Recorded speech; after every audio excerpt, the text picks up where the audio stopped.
En el año 1858, España tenía 15 millones de habitantes. Esos 15 millones de españoles tenían cada año unos 600.000 niños.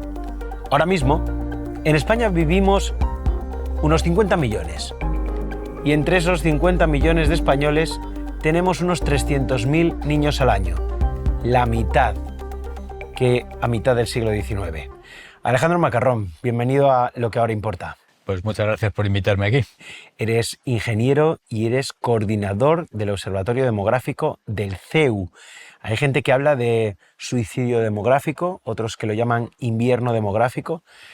No sé si esto es un invierno o es un suicidio directamente. Bueno, son dos formas de expresar, ilustrar un poco lo que está pasando, ¿no? El invierno sería como esa estación fría, yerma, sin vida, a la que se llega después del suicidio. O sea, son formas equivalentes de contar lo que sucede. Esta tormenta perfecta de la que hablamos, fíjate, si miramos a mediados del siglo XIX, teníamos el doble de niños cada año que ahora, siendo muchísimos menos. ¿Esto realmente es una tormenta perfecta o para hablar de crisis demográfica? Es una tormenta dura y no sé si perfecta, pero vamos, yo suelo poner una referencia incluso un poco más cercana, que es hace 50 años. En ese momento nacían más del doble de niños en España que ahora. La población era 10 millones, 14 millones menos de habitantes, y los españoles, quitando hijos de inmigrantes, teníamos el triple de niños. Es que aquí los datos que tengo también es lo que hablabas tú, ¿no? Mediados de los años 70, casi 3 hijos por mujer. Ahora mismo estamos en 1,19, muy lejos de los 2 hijos por mujer que se señalan para el reemplazo generacional y ese reemplazo demográfico. Estos son cifras, pero luego esto se traduce en la vida de la gente, ¿no? Claro, las personas. Esto se traduce en dos tipos de cosas. Una, como sociedad a nivel, como se suele decir, macro, pues eso genera pues, una sociedad que tiende a envejecer porque hay un porcentaje cada vez mayor de maduros, muy maduros y ancianos. Hoy día casi parece que no se puede decir la palabra viejo, pero es la que se ha dicho toda la vida, de viejos. Todos seremos viejos, espero que seamos viejos. Vamos, hay un porcentaje cada vez más alto, eso es el envejecimiento de la sociedad y eso genera problemas con el pago a las pensiones, el gasto en sanidad, menos dinamismo económico, una serie de problemas económicos. Pero no solo de pan vive el hombre, porque esto es un problema sobre todo afectivo para la gente y para los que no tienen niños. Realmente esa media de 1,3 hijos por mujer o 2,1, cualquier media que hagamos, es la suma de gente que sigue teniendo muchos hijos, lo que pasa es que ahora es muy poca, antes eran muchos, gente que todavía tiene 2, 3, 4 hijos, que son muchos menos que antes, pero son bastantes, y muchísima gente que tiene, como en los chistes, uno o ninguno, ¿no? En concreto el ninguno, la gente que no tiene ninguno, que además no tiene la experiencia de paternidad o maternidad y no va a tener descendencia, ahora mismo son aproximadamente de los jóvenes españoles, el 40% de los jóvenes, tal y como van las cosas, no tendrían ni siquiera un hijo, y más de la mitad ni siquiera un nieto de mayores, ¿no? Entonces eso genera lo que llamaríamos un desierto afectivo, un empobrecimiento afectivo. Hijos únicos, hay muchos más hijos únicos que no tienen hermanos. Luego, si no tienes hermanos, no hay primos, no hay tíos, no hay parientes, digamos, laterales, ¿no? Porque había una familia amplia vertical y además una horizontal con primos, tíos, sobrinos, etc. Entonces, el problema no es igual para todos. El problema social es más o menos igual para todos, para la economía, porque estamos todos inmersos en la economía. También en política esto genera una serie de problemas. Pero el problema afectivo es sobre todo a los personal de cada uno. Eso claro. es, de cada familia. ¿Cuál es la causa principal de este desplome? Y si miramos a países de nuestro entorno, otros países de Europa o países de primer nivel del mundo, como puede ser España, ¿están igual que nosotros? ¿Están mejor? ¿Están peor? Por ahí fuera están parecidos. Todo el mundo está parecido. Nosotros estamos un poco peor que el resto, que muchos otros del resto, pero no que todos. La primera causa de que tengamos menos niños es que ahora no se muere casi ningún niño. Es decir, las especies, la fecundidad, la reproducción se adapta a los fallecimientos infantiles. Por ejemplo, los peces esos que desovan miles y miles de huevos porque se mueren casi todos, ¿no? Entonces, antes teníamos una mortalidad infantil y juvenil mucho más alta que ahora. Más de la mitad de los españoles entonces no llegaban a cumplir 12 años. Ahora ni nos podemos imaginar lo que es eso, ¿no? Entonces, hacía falta tener más niños, entre otras cosas, porque si no, las sociedades decaían muy rápidamente. Entonces, eso es una gran causa de que tengamos menos niños y es completamente inocua. Bueno, no es inocua, es que es maravilloso el que no se mueran niños. Con lo cual sí que tiene sentido ajustar el número de hijos por mujer, la reproducción, a eso. El problema es que hemos ajustado eso y muchísimo más. Entonces hay ciertas causas que no son malas de que no tengamos niños, como esa, y hay algunas otras más, pero hay otras que son, diríamos, bastante malas moralmente y además que nos llevan a un déficit de nacimientos catastrófico, ¿no? ¿Cuáles son esas causas malas? Por ejemplo, el divorcio masivo. Ahora la mitad de la gente de los españoles ya no se casa nunca, el desplome de la nupcialidad. Estamos retrasando demasiado la edad a la que tenemos el primer hijo, ¿no? Antes está muy bien que ahora casi todo el mundo tenga estudios superiores, pero ojo con que si tenemos estudios superiores, empezamos a trabajar, retrasamos el momento de tener niños, nos casamos tarde o no nos casamos y queremos tener el primer hijo a los 40 años, a lo mejor no podemos tener ninguno. No es tan fácil ya, se va haciendo cada vez más difícil. Se hace más difícil el aborto masivo. El aborto es un problema moral, pero ya desde el punto de vista práctico, una sociedad que tiene tanto déficit de niños, que haya unos 100.000 abortos al año en España, pues realmente el dato está ahí. Es un disparate que casi te digan, a veces muchos médicos, que si una mujer está embarazada a la primera consulta, que tiene otras alternativas, ¿no? que habrá quien lo diga, ¿no? En el año 2050, esto es pasado mañana, como quien dice, si ponemos la historia en una línea temporal, en 2050 el 30% de la población ya va a ser mayor de 65 años. Y los mayores de 80, es decir, los que, bueno, que me perdone quien nos esté escuchando, pero que entrarían entre los ancianos, ¿no? Pero está entre ellos. Se duplicarían también, se va a duplicar, es un número que se va a duplicar. ¿Esto realmente estamos preparados para afrontarlo? Pienso en quién va a cuidar, por ejemplo, de nuestros mayores. A ver, esto avanza bastante lentamente. Hay una cosa buena y mala a la vez del deterioro demográfico, eso es muy lento. Entonces, eso tiene de bueno que te puedes ir adaptando, pero tiene de malo que cuando algo no te duele mucho, vas, por así decirlo, tragando, te vas adaptando. Si alguien te va empujando muy, muy poco a poco, a lo mejor casi ni te das cuenta que te está empujando, ¿no? Te está empujando, te va empujando y de repente, pero si yo estaba 10 metros más allá, ¿no? Entonces, aquí es como que nos va a ir aplastando la situación casi sin que nos demos cuenta. Y eso nos dificulta reaccionar, ¿no? El problema demográfico es difícil frente a otros problemas como crisis económicas, cuando hay una caída de la bolsa abrupta, que hay un 10% un día y de repente en 6 meses se ha quedado en paro el 5 o 10% de la población y los siguientes 6 meses otro 5 o 10%, pues hay una preocupación extraordinaria. En cambio esto no, esto es una cosa que va muy lentamente, va como las termitas en un edificio, ¿no? Lo va socavando, ¿no? Entonces en 2050, efectivamente, si las cosas siguen como van, pues estaremos mucho más deteriorados. Lo que pasa es que posiblemente nos habremos ido adaptando poco a poco a esa situación de mayor deterioro, lo cual nos habrá impedido reaccionar.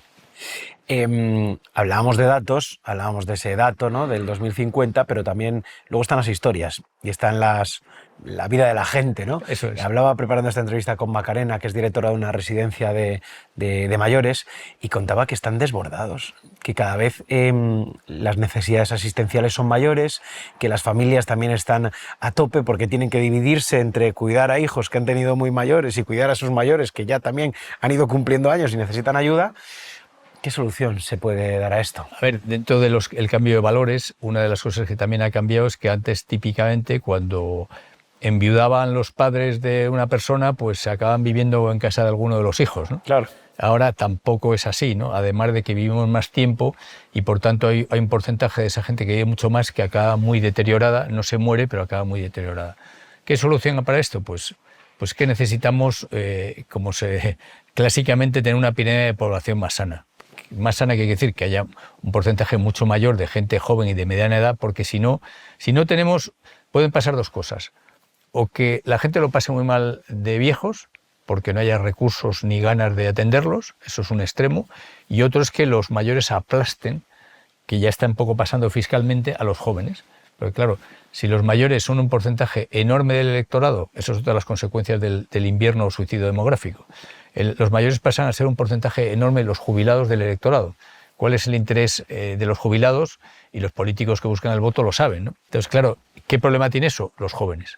Si una sociedad gasta mucho dinero en mayores y no lo gasta y lo quita de los jóvenes que pueden tener hijos o que están intentando labrarse un porvenir, pues tenemos un problema Houston, y es una de las razones por las cuales, y legítimamente, la juventud ahora está quejándose de que está un poco mal, en parte porque es mucho más difícil todo que hace 50 años para ella.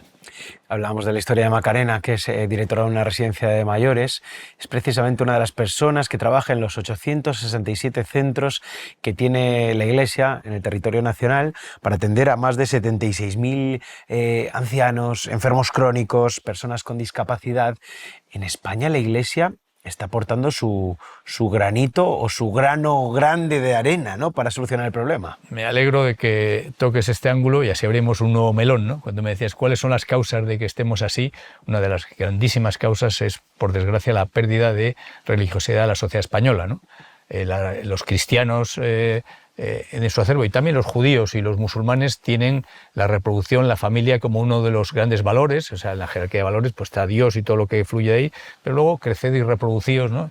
Y dominad la tierra, ¿no?, que dice el mandato bíblico. Entonces las personas religiosas tienen más hijos, al haber menos gente religiosa se tienen menos hijos.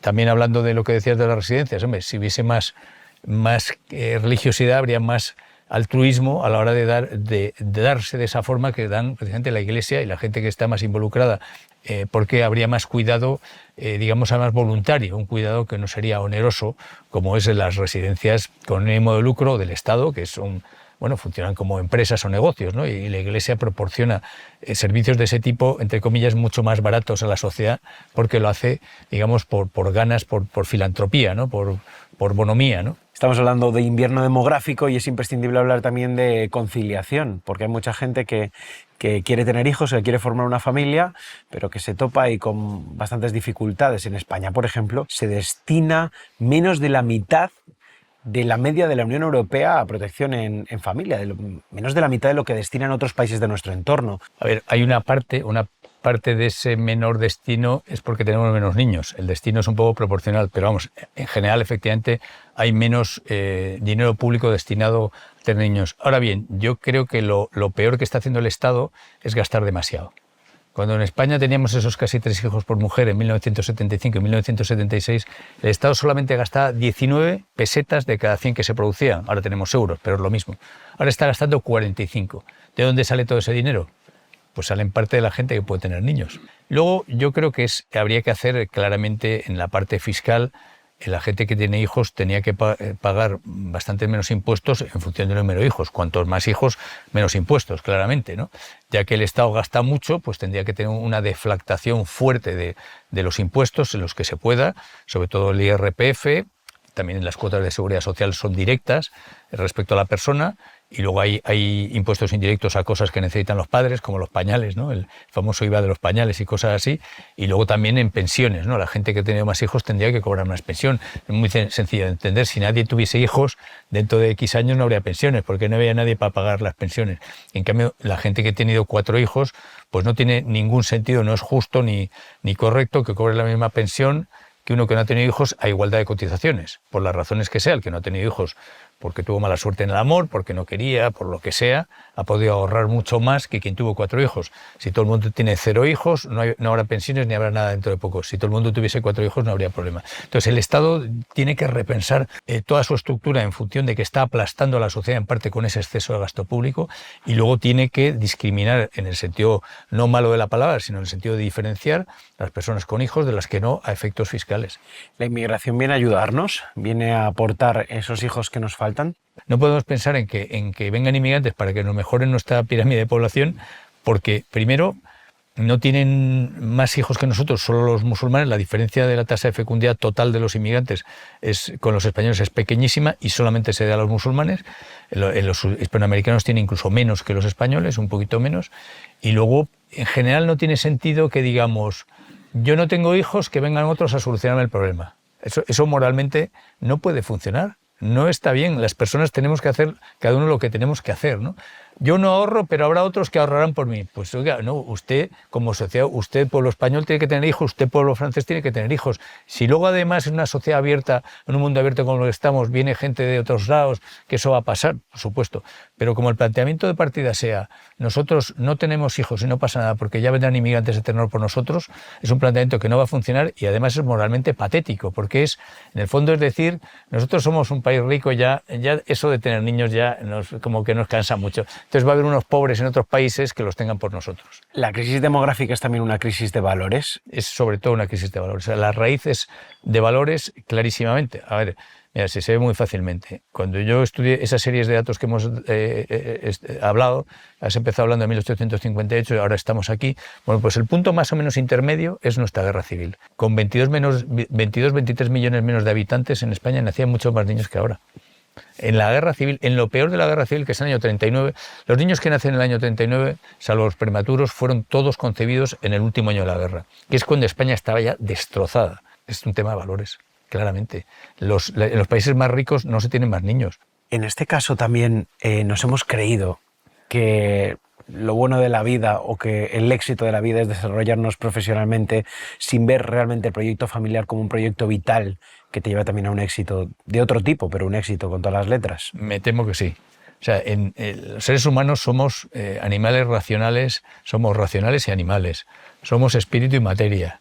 Hace falta el dinero y lo profesional, pero hace falta también lo familiar y lo afectivo. Entonces, si solamente estamos orientados a lo material, a lo profesional, pues nos falta, es como que te quedas cojo, ¿no? Y dices, no, yo es que tengo 2 piernas y necesito caminar con las 2 piernas y solo caminamos con una.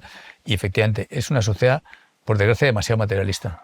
Por desgracia, es decir, está todo orientado y lo material es estupendo, no hay que demonizarlo, no se puede. Somos materia, ojo, somos también espíritu y somos también familia. Yo te quería hacer una ultimísima pregunta. Siempre que sea fácil, vale. La última pregunta es, hemos empezado hablando de suicidio demográfico, de invierno demográfico, todo eso que va aplastándonos poco a poco, ¿no? Pero por acabar con esperanza, ¿hay algún motivo, un motivo para la esperanza, para terminar? Los cristianos es nuestra segunda virtud teologal, ¿no? Fe, esperanza y caridad. Por tanto, tenemos que tener esperanza. Pero bueno, quien no sea cristiano, quien tenga valores de tipo que sea. El motivo de esperanza, para mí, el único motivo gordo de esperanza que hay ahora mismo es que se empieza a hablar mucho más del tema que antes. Claro. Los datos van a peor, siguen yendo cada vez a peor, si bien el primer paso para solucionar un problema es darte cuenta de que lo tienes. Todavía no hay consciencia suficiente en la sociedad española de que tenemos este problema, pero hay mucha más que antes, ¿no? Cuando algunos empezamos a hablar de este asunto hace como 15 años, y algunos ya habían empezado antes, pero éramos poquísimos, prácticamente nadie hablaba de esto. Ahora sí se habla más. Eso es un motivo de esperanza. Y luego el otro motivo de esperanza para mí es que no nos podemos resignar a hundirnos, a desaparecer. O sea, no tiene sentido que nos resignemos, porque el futuro va a ser muy malo. Una vida con niños y con familia es mucho mejor para casi todo el mundo. Siempre hay excepciones, y ha habido gente célibe, y también por supuesto, entre los religiosos. Pero la inmensa mayoría de la gente, lo natural, lo normal es que tenga una vida con familia y con niños. Y eso, como es bueno para las personas, yo creo que lo recuperaremos. Ahora, hay que volver a contarlo, hay que volver a generar, porque antes los valores los generaba sobre todo antes la Iglesia Católica y la religión, etcétera. Eso permeaba nuestra sociedad. Ahora, como digo, es una sociedad menos religiosa y se ha sustituido por una cierta ética laica. Si esa ética laica no recupera también los valores de familia y natalidad, tenemos un problema serio. Pero yo estoy convencido que los tiene que recuperar. Pues con eso nos quedamos, con ese mensaje de que los tenemos que acabar recuperando, esos valores de natalidad y de familia. Alejandro Macarrón, gracias por estar en Lo que ahora importa. Pues muchas gracias por esta entrevista tan interesante.